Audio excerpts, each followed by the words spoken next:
हम लोग आज सेट 3 का पार्ट बी करेंगे। 2025 का ये है सेट नंबर 3 और इसका पहले क्वेश्चन का जो का पार्ट है ध्यान से देखिए क्या है।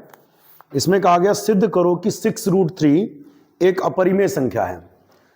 और ऐसे सवाल हम लोग कॉन्ट्रडिक्शन मेथड से करते हैं। हमेशा मान लेते हैं कि माना 6√3 एक परिमेय संख्या है। ये कह रहे हैं कि प्रूव करो कि ये अपरिमेय है। हम उल्टा काम कर रहे हैं। हम मान लेंगे कि 6√3 एक परिमेय संख्या है। बेटा जो भी परिमेय संख्या होती है उसको हम लोग क्या करते हैं, उसको हम लोग P/Q फॉर्म में लिख लेते हैं। परिमेय संख्या को P/Q के रूप में लिख लेते हैं। साथ में यहां लिखेंगे कि जहां परिमेय संख्या की परिभाषा ही है कि अगर ये परिमेय है तो इसे P/Q के रूप में लिख लेंगे। जहां P और Q परस्पर अभाज्य पूर्णांक है, परस्पर अभाज्य पूर्णांक है। एक बात और होती है तथा Q जो है इसमें नॉन जीरो होता है, मतलब जीरो नहीं होता। आगे क्या करना है, इसे सॉल्व करें तो √3 बराबर आ जाएगा P/6Q, 6 बटे में जाएगा 6Q। अब ध्यान से सुनो, आगे की कहानी इंटरेस्टिंग है। P और Q जो है वो पूर्णांक है। अगर ये पूर्णांक है तो ये संख्या हो जाएगी परिमेय, और Q जीरो है नहीं, P और Q पूर्णांक है। इसका मतलब ये नंबर कैसा है, परिमेय। जबकि ये वाला नंबर कैसा है, सभी जानते हैं √3 कैसी संख्या होती है, अपरिमेय संख्या होती है। अब हो गया विरोधाभास, क्योंकि परिमेय कभी अपरिमेय के बराबर नहीं हो सकता।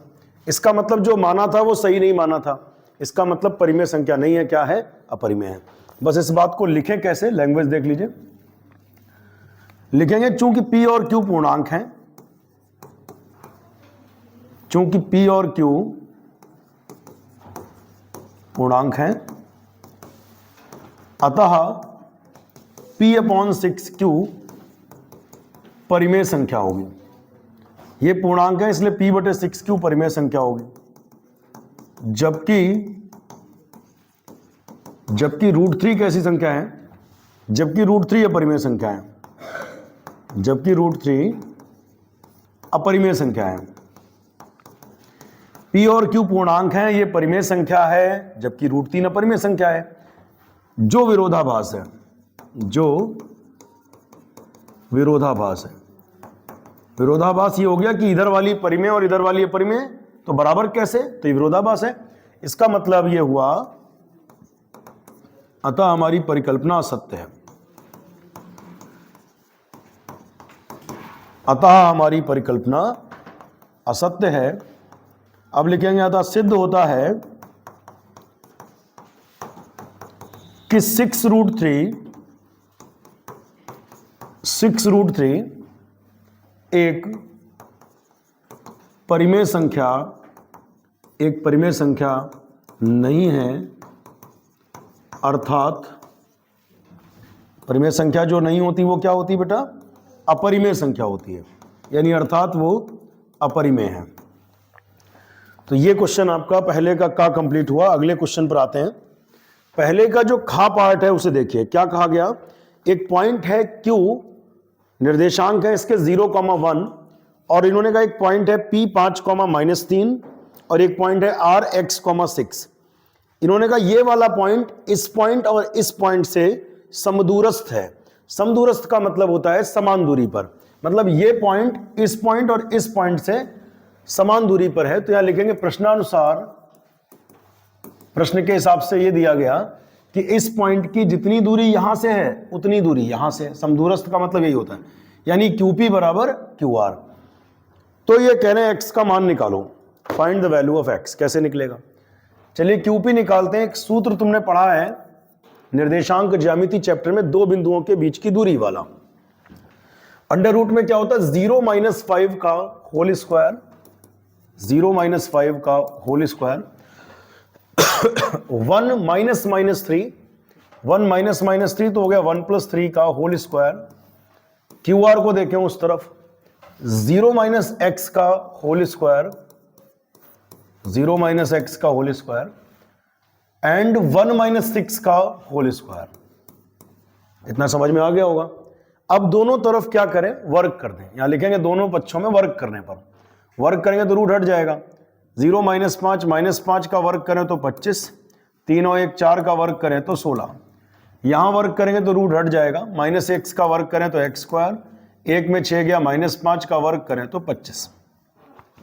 बेटा 25 से 25 कट गया, एक्स स्क्वायर की वैल्यू 16 आ गई, तो 16 का वर्गमूल हम लोग ले लेंगे तो आ जाएगा +-4, यानी x के दो पॉसिबल मान हो सकते हैं, +4 और -4।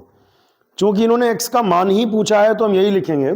कई बार ऐसा सवाल बनता तो कहते हैं r के संभावित निर्देशांक बताओ, तो आप एक निर्देशांक लिखते 4,6 और एक लिखते x का मान -4 के साथ -4,6, लेकिन इन्होंने इतना ही पूछा है। इसके तीसरे पार्ट पे आते, पहले का ग पार्ट। कह रहे हैं वो अनुपात निकालो जिसमें y अक्ष इस पॉइंट और इस पॉइंट को मिलाने वाली रेखाखंड को विभाजित करता है। हमको वो अनुपात चाहिए। अनुपात जब भी मानना होता तो हम मान लेते हैं कि माना y अक्ष रेखाखंड AB को बिंदु P पर k अनुपात 1 में बांटता है। m1 अनुपात m2 भी मान सकते हैं, इससे भी लग जाएगा, क्योंकि इसी को अगर हम चाहें तो m2 से भाग कर दे तो ऐसे लिख सकते हैं m1/m2, m1/m2 रेशियो 1। बात तो वही है, इसका मतलब भी m1/m2 है और इसका मतलब है m1/m2/1, तो मतलब वही m1/m2, इसी को हम k कह दे रहे हैं, तो दोनों बातें ठीक होती हैं। तो मान लिया इस पॉइंट और इस पॉइंट को मिलाने वाले रेखाखंड को y अक्ष, यहां पर थ्योरी लिखोगे शुरुआत में, क्या लिखोगे? माना दिए गए बिंदुओं a तथा b को मिलाने वाले रेखाखंड AB को y अक्ष बिंदु P पर k अनुपात 1 में अंतः विभाजित करता है। ये शुरू में थ्योरी लिखना है। अब लिखेंगे P के निर्देशांक, ऊपर वाली थ्योरी लिखने के बाद। P के निर्देशांक क्या होंगे? फॉर्मूला होता है, एक फार्मूला आपने पढ़ा है m1x2 + m2x1/m1 + m2, और फिर एक होता है comma m1y2 + m2y1/m1 + m2। Formula भी लिख दीजिएगा। ये m1 है, ये m2 है, ये x1 है, ये y1 है, ये x2 है और ये y2 है। तो हम डायरेक्ट अप्लाई करेंगे m1 x2 यानी k × -1, k × -1, k × -1, 1 × 5, 1 × 5 अपॉन में क्या है m1 + m2 यानी k + 1। ध्यान से देखिएगा, m1 x2 फिर m2 x1 यानी k × -1, 1 × 5 अपॉन k + 1। फार्मूले में उस वैल्यू रखनी है। फिर m1 y2 मतलब k × -4, k × -4 m1 y2 plus m2 y1 यानी 1 × -6 अपॉन में क्या था m1 + m2 यानी k + 1। फॉर्मूला भूल जाओ तो इसकी एक ट्रिक भी हमने आपको बताई थी। क्या ट्रिक होती है? जाके उधर बढ़ जाता है, k पहले वाले से k × -1, 1 × 5 अपॉन k + 1, नीचे दोनों जुड़ जाते हैं हमेशा, k × -4, 1 × -6 अपॉन k + 1। k × -1 यानी -k, 1 × 5, 5 upon k + 1, -4k, 1 × -6 upon में क्या है k + 1। आगे बढ़ते हैं। आगे क्वेश्चन में एक बात लिखी है कि ये जो बिंदु है मतलब y अक्ष पर होगा ना, बिंदु P कहां पर होगा? क्योंकि y अक्ष इसको इस अनुपात में बांट रहा था, तो ये लिखेंगे चूंकि P कहां पर है, बिंदु P y अक्ष पर है। और y अक्ष की खास बात रहती है, जब भी कोई पॉइंट y अक्ष पर होता है तो उसका x निर्देशांक 0 रहता है बेटा। अगर कोई पॉइंट y अक्ष पर है तो उसका x कोऑर्डिनेट 0 होगा। तो x निर्देशांक तो यही है, ये याद कर लीजिए, x अक्ष पर हमेशा y 0 रहेगा और y अक्ष पर हमेशा x 0 रहेगा। क्योंकि y अक्ष इसको इस अनुपात में बांट रहा था, तो ये बिंदु P इस रेखा पर भी है और y अक्ष पर भी है, और y अक्ष पर है तो उसका x निर्देशांक ये वाला, यानी x निर्देशांक तो ये होगा। इसे 0 करिए, -k + 5 अपॉन k + 1 = 0। आगे बढ़ते हैं। अब क्या होगा? -k + 5 is equal to 0, 0 into something 0, -k is equal to +5 उधर गया -5, k बराबर 5 आया। अब लिखेंगे रिक्वायर्ड रेशियो।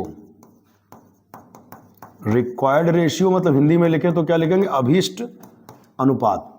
क्या था रिक्वायर्ड रेशियो? हमने माना था k/1, k का मान कितना आया? 5, तो आंसर आ रहा होगा इसका 5:1। और कैसा विभाजन? ब्रैकेट में लिख देंगे अंतःविभाजन जैसा शुरुआत में तुमने माना था। सपोज करो यहां पर k का मान -5 आता, तो अनुपात माइनस में तो हो नहीं सकता, तो माइनस छोड़ देते हैं, लेकिन यहां पर लिखना पड़ता वाह्यता विभाजन। ठीक है, आगे बढ़ते हैं, अगला क्वेश्चन देखते हैं क्या है। पहले क्वेश्चन का घा पार्ट, अच्छा ये छूट गया बीच में। पहले क्वेश्चन का घा पार्ट है, LHS हमने ले लिया, √1 माइनस कॉस थीटा। ये भी बड़ा इंपॉर्टेंट क्वेश्चन है, क्योंकि लगभग हर सेट में इसमें का भी एक क्वेश्चन मिल जा रहा है। तो इसमें हम लोग क्या करें, हर की संयुग्मी से गुणा और भाग कर लें। 1 प्लस कॉस की संयुग्मी क्या होती है, 1 माइनस कॉस। 1 प्लस कॉस की संयुग्मी क्या होती है, 1 माइनस कॉस से गुणा, 1 माइनस कॉस से भाग। अब क्या करें, ऊपर इन दोनों की गुणा हुई तो 1 माइनस कॉस थीटा का होल स्क्वायर, नीचे इसकी गुणा होगी तो वर्गांतर बन रहा है a plus B A minus B, ये होता है a square minus B square, यानी पहले का वर्ग 1 का वर्ग 1 माइनस कॉस का वर्ग कॉस स्क्वायर थीटा।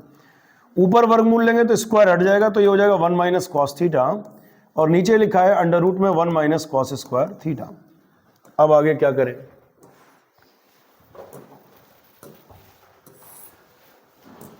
अच्छा ये बताओ 1 माइनस कॉस थीटा तो ठीक है, नीचे 1 माइनस कॉस स्क्वायर थीटा का फॉर्मूला होता है साइन स्क्वायर थीटा, और फिर साइन स्क्वायर थीटा का वर्गमूल लेंगे तो हो जाएगा साइन थीटा, और साइन थीटा दोनों के बटे में आएगा, तो 1 बटे sine theta minus cos theta बटे साइन थीटा। 1 बटे साइन क्या होता है, जवाब दीजिएगा। 1 बटे साइन होता है कॉसेक, और कॉस बटे साइन क्या होता है, कॉट। और आप ध्यान से देखो ये क्या है, आपकी राइट हैंड साइड है, तो क्वेश्चन का LHS हम लेकर चलेंगे और सॉल्व करते करते राइट हैंड साइड आ गई। अगले प्रश्न पे बढ़ते हैं, पहले का 5वां पार्ट है ये। त्रिज्या इसमें दे रखी है 14 सेंटीमीटर, और करें वृत्त की जीवा अपने केंद्र पर 120 अंश का कोण बनाती है, संगत वृत्त खंड का क्षेत्रफल निकालो। बेटा वृत्त खंड का क्षेत्रफल के लिए एक सूत्र होता है पाई आर स्क्वायर थीटा बटे 360, ये तो होता है त्रिज्य खंड का क्षेत्रफल। इसमें से त्रिभुज का क्षेत्रफल घटा देते हैं, वो होता है 1/2 आर स्क्वायर साइन थीटा। ये फार्मूला आप लोग याद कर लो, इस फार्मूले में बस वैल्यू लगानी है। आर स्क्वायर का मान इसमें हम कॉमन ले लेंगे, आर स्क्वायर, ये लिखा है pi theta upon 360 minus 1/2 sine theta. इसमें बेटा आर की वैल्यू रखेंगे 14 है, 14 का वर्ग 14 गुणे 14, पाई का मान है 22/7। अच्छा पाई का मान कुछ दिया है क्या, पाई का मान इस सवाल में दिया नहीं है, इन सवालों में ध्यान रखना, नहीं दिया है तो 22/7, कई बार दिया होता है तो 3.14 भी यूज करते हैं। थीटा की वैल्यू है 120 degree upon 360 degree minus 1/2 sine theta, और थीटा है 120, 0 0 कट गया, 12 3 36, 14 गुणे 14 होता है बेटा 196, 14 गुणे 14 196 होता है, 14 का वर्ग याद ही होगा, और 22/7 3 21, और साइन 120 का मान, हालांकि साइन 120 का मान आपके 10th क्लास में नहीं है, बट ये यूज हो जाता है कई बार, अगली क्लास में जब आप पहुंचेंगे तो इसके बारे में डिटेल से पढ़ेंगे, अभी याद कर लें फिलहाल। साइन 120 का मान √3/2, तो साइन 120 का मान हम यूज कर लेंगे √3/2 है। सॉल्व इसे भी और भी किया जा सकता है, लेकिन जरूरत नहीं है। जरूरत इसलिए नहीं क्योंकि आपने कैलकुलेशन बढ़ाई और कहीं मिस हो गया मामला कुछ, या तो √3 का मान दिया हो। आपने बुक में कुछ क्वेश्चंस ऐसे पढ़े होंगे जिसमें आपने देखा होगा √3 का मान दिया रहता था, 1.73 या 1.7 भी दिया है कई बार, तब आप रखते थे। नहीं दिया है तो रखने की कोई जरूरत नहीं, पूरा नंबर आपको मिलेगा, बस इसे एलसीएम ले लीजिए थोड़ा। 21 और 4 का एलसीएम लेंगे तो 84 हो जाएगा। तो आप देखिए एलसीएम लेंगे तो 21 चक्कू 84, 4 और 4 से ऊपर गुणा करेंगे तो 22 चक्कू 88, फिर 4 से भाग करें तो हो जाएगा 21, 21 से ऊपर गुणा होगी 21 √3। अब अगर इसे काटें तो किससे कट जाएगा? 14 से कट जाएगा। 14 छंग 84, 14 एकम 14, 5 बचे, 14 चौको 56, 14 का वर्ग ही था 14 गुणे 14। अब 6 से तो नहीं कटेगा, लेकिन 2 से भी कटेगा। 2 3 6 और 2 7 14, तो 7/3 ब्रैकेट में 88 माइनस 21√3, इतना आप आंसर छोड़ दीजिए। मात्रक क्या लिखे? क्षेत्रफल है तो सेंटीमीटर स्क्वायर। अब देख लेते हैं अग्रवाल एंड सॉल्ट में इसका आंसर क्या दिया है। इन्होंने आंसर दे रखा है, ये पहले का है 120 पॉइंट कुछ दिया है, 120 दशमलव समथिंग। जरूरत नहीं बेटा, हम कर देंगे अभी, हालांकि मैच करते हैं इसको, कोशिश करते हैं, लेकिन जरूरत नहीं है। जब तक √3 का मान ना दिया हो आप रिस्क मत लो आगे बढ़ने का, ये ध्यान रखना। √3 का मान क्वेश्चन में या तो दिया हो तभी आपको √3 का मान रखना, और इस सवाल में √3 का मान कहीं भी दिया नहीं है। चलिए देखते हैं। 7/3 88 माइनस 21। अब √3 का मान भी अलग अलग रखने से आंसर थोड़ा बहुत चेंज हो सकता है। √3 का मान 1.732, कई बार √3 का मान 1.73 ही दिया होता था बुक में, जब क्वेश्चन में ही छपा हो √3 का मान, तो सही दोनों है, ये भी सही वो भी सही, थोड़ा बहुत ही अंतर आता है। अब 21 और इसकी गुणा करेंगे। 7/3 88 माइनस 21 और 1.732 की गुणा कर लेंगे। गुणा हमें आपको नहीं सिखानी, वो आती है आपको। 21 इंटू 1.732, 21 की मल्टीप्लाई 1.732 से करेंगे तो 36.372 ये हो जाएगा। अब 88 में से इसको घटा लेंगे, तो 88 में से जब इसको आप घटाएंगे तो आएगा 51.628, प्लस में ही आएगा क्योंकि हमने उल्टा घटा दिया। अब इसमें आप 7 से मल्टीप्लाई करेंगे। अगेन 7 से मल्टीप्लाई हमको नहीं सिखाना आपको, वो आता है। तो ये आ जाएगा 361.396 अपॉन 3, और फिर हम डिवाइड कर देंगे 3 से, तो ये आ जाएगा 120.465333, वो छोड़ दीजिए, 120.465 सेंटीमीटर स्क्वायर। बट हमारा सजेशन सिर्फ ये है कि यहां तक आने की कोशिश मत करिएगा, केवल आप 7/3 88 माइनस 21 √3 यहीं पर आपको छोड़ना है सवाल को। आंसर इसका आ रहा है 120 दशमलव, पहले का पार्ट है 5वां, ठीक, 120.54, वो अंतर आ सकता है इसकी वैल्यू रखने पर, लेकिन 120.5 के आसपास ये भी है, इसका मतलब आंसर सही है। इसके बाद अगले क्वेश्चन पे आते हैं अगले क्वेश्चन पे आते हैं। पहले का लास्ट पार्ट कह रहे 52 पत्तों की एक अच्छी तरह से फेंटी गई गड्डी है। भाई 52 पत्तों की गड्डी है, अच्छी तरीके से फेंटी हुई है। इसमें आगे करें एक पत्ता निकाला जाता है लाल रंग का बादशाह होने की प्रायिकता। सबसे पहले तो लिख लेंगे कुल पत्ते कितने होते हैं। उन्होंने खुद ही बताया कुल पत्ते 52 होते हैं। बादशाह होते हैं टोटल बेटा 4, लेकिन 2 काले होते हैं 2 लाल होते हैं। लाल वाले में एक ईंट का और एक पान का।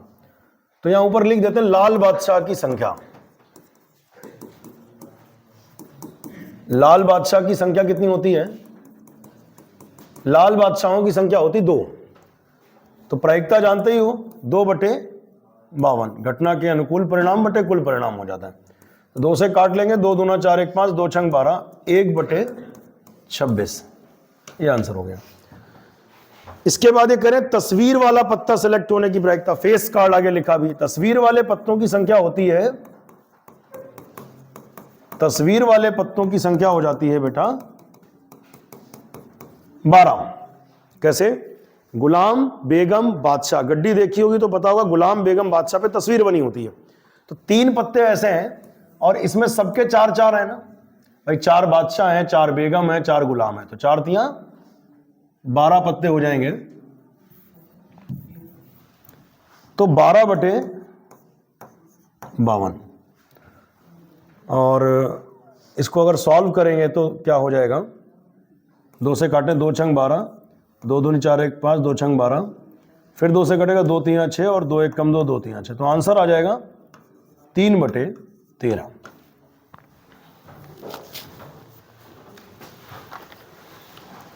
स्टॉप। अगला क्वेश्चन है दूसरे का पार्ट। 2.5 सेंटीमीटर त्रिज्या है बेटा इसमें। एक सर्कल है जिसकी त्रिज्या कितनी है 2.5 सेंटीमीटर रेडियस है।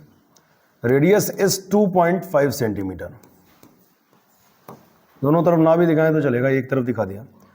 रेडियस 2.5 सेंटीमीटर हो गई। अब हम एक काम कर रहे हैं, यहां से लंब डाल दे रहे हैं केंद्र से, और मान लिया ये M पॉइंट पर लंब गिरा। मान लिया जो लंब गिरा वो M पॉइंट पर गिरा।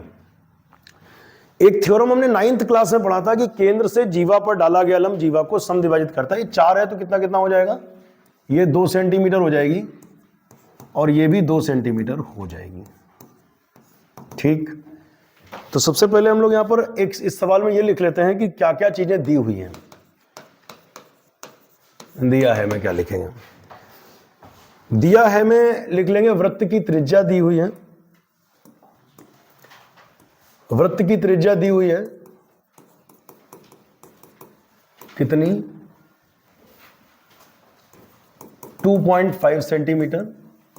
ठीक है, जीवा PQ की लंबाई दे रखी है कितनी 4 सेंटीमीटर, और P और Q पर स्पर्शियां हैं जो T पर प्रतिच्छेद करती हैं।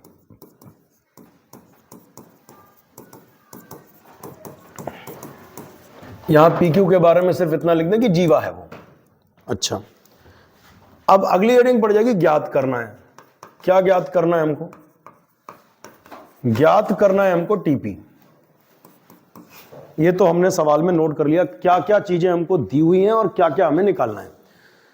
एक वृत्त है, वृत्त का केंद्र O है और इसकी एक जीवा PQ है, इसकी लंबाई 4 है। बिंदु P पर एक स्पर्शी है, इस पर भी Q पर स्पर्शी T पर प्रतिच्छेद करती है। रेडियस 2.5 है।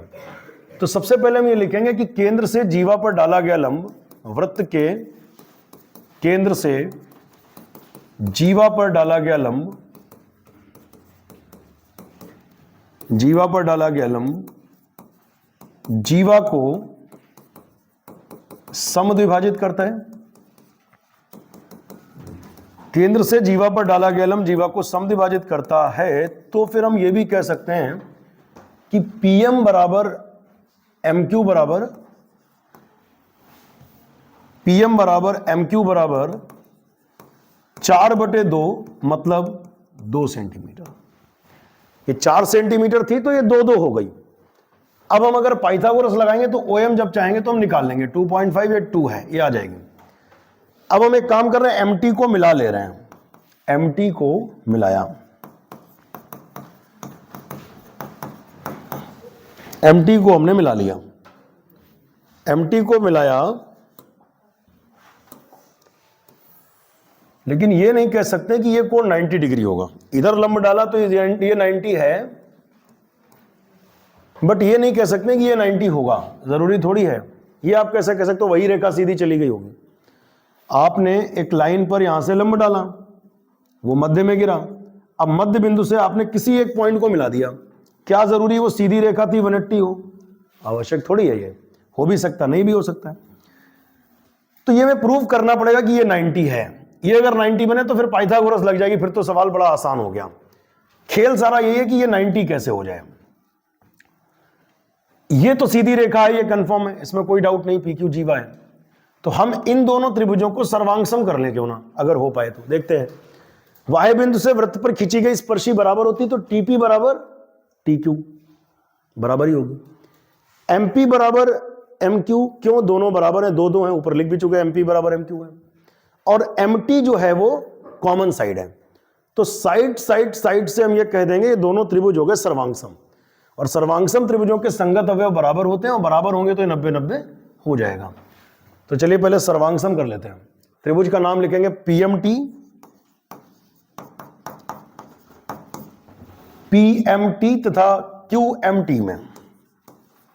QMT में इनको सर्वांगसम करने जा रहे हैं। सबसे पहले लिखेंगे PT बराबर QT। PT बराबर, रीजन ब्रैकेट में दे देंगे, क्या रीजन देंगे, वाह्य बिंदु से वृत्त पर खींची गई स्पर्शी है। और आगे चेक करने वाले को पता है कि वाह्य बिंदु से वृत्त पर खींची गई स्पर्शी क्या होती, बराबर होती है, और वो पता नहीं है तो भी सामने बराबर तो करा ही है, रीजन सामने लिख दिया कि वाह्य बिंदु से वृत्त पर खींची गई स्पर्शी होती है। तो PT बराबर QT और PM बराबर MQ, PM बराबर MQ, क्योंकि वो लंब डाला था हमने। रीजन लिखना चाहे तो लिख सकते हैं, क्योंकि OM लंब है PQ पर, OM लंब है PQ पर, और MT बराबर MT है, MT बराबर, तो रूल हम यहां पर लगाएंगे, MT बराबर MT में लिख देंगे हम लोग उभयनिष्ठ या कॉमन। अब रूल लगाएंगे यहां पर साइड साइड साइड, SSS सर्वांग समता से, SSS सर्वांग समता से हम ये कह सकते हैं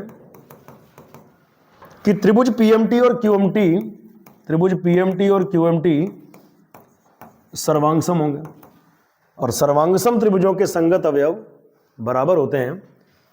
PMT और QMT जब सर्वांगसम हो गए तो सर्वांगसम त्रिभुजों के संगत अवयव बराबर होते हैं, दोनों में M पर बना एंगल बराबर होगा। तो हम कह सकते हैं PMT बराबर QMT, PMT बराबर QMT। 10th में क्या 9th में ये हम लोग खूब लिखा करते थे, CPCT, कॉन्ग्रुएंस ट्रायंगल के करस्पॉन्डिंग पार्ट इक्वल हो जाएंगे। तो ये दोनों आपके एंगल हो गए बराबर। अब ये सीधी रेखा है, चूंकि PQ सरल रेखा है तो हम जानते हैं कि सीधी रेखा पर कोण बनता है 180, तो ये बराबर बराबर हो जाएगा, तो फिर 90-90 हो जाएगा, सीधा लिख देंगे। बड़ा सवाल है, और ज़्यादा डिटेल में ना चल के, वैसे तो इन दोनों का योगफल 180 लिखें, फिर दोनों बराबर हैं इसलिए 90-90 हुए। तो अब हम इसमें लिख देंगे इसको कि एंगल PMT अतः PMT बराबर QMT बराबर 180 डिग्री बाई 2 मतलब 90 डिग्री। ये कंफर्म हो गया कि ये 90 डिग्री है। अब ठीक, अब ये सीधी रेखा हो गई। अब हम लोग पहले इस वाले त्रिभुज में पाइथागोरस लगाएंगे, त्रिभुज OPM में, OPM में पाइथागोरस लगाने जा रहे हैं।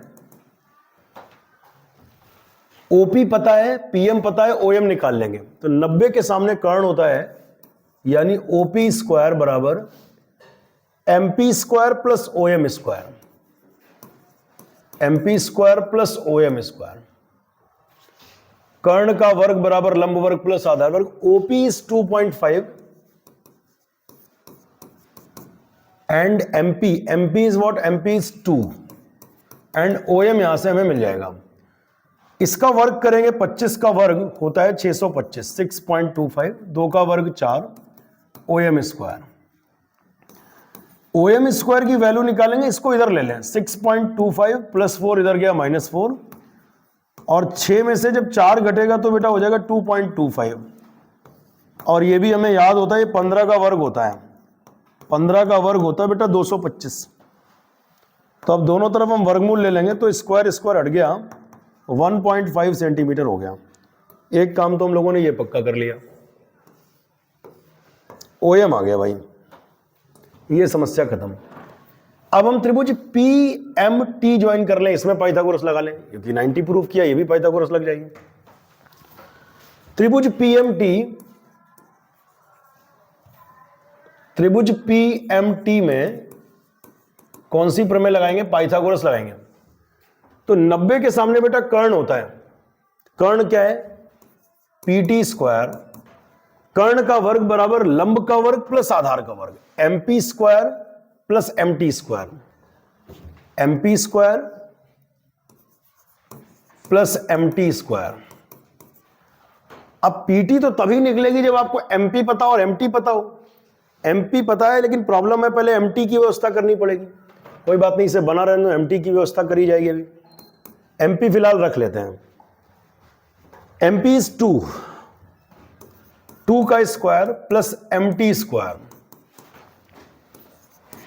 इक्वेशन नंबर हो गई, जो भी ऊपर से चल रही हो, हमें तो कोई दिख नहीं रही, तो 1 ही लिख लेते हैं। अब हम MT की व्यवस्था करें। एक और समकोण त्रिभुज इसमें दिख रहा है मैम, ये 90 डिग्री है और यहां हमें MT मिल जाएगा। वो समकोण त्रिभुज आपको भी दिखे तो थोड़ा डार्क कर दें भाई।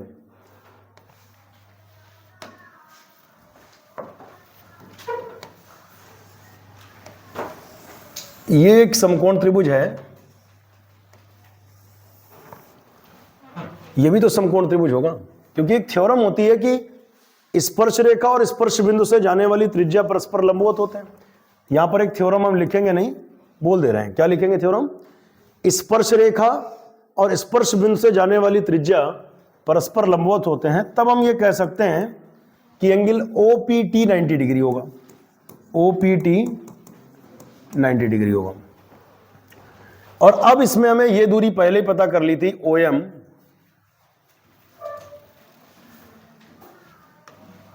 OM ये M पॉइंट लिखा हुआ है,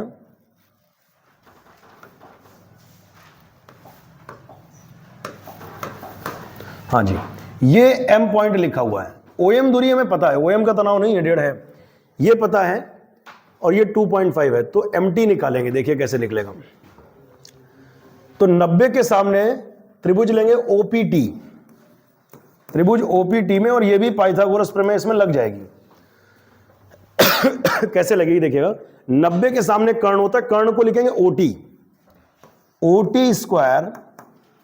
90 के सामने कर्ण, कर्ण का वर्ग OT स्क्वायर बराबर OP square plus PT square, OP square plus PT square.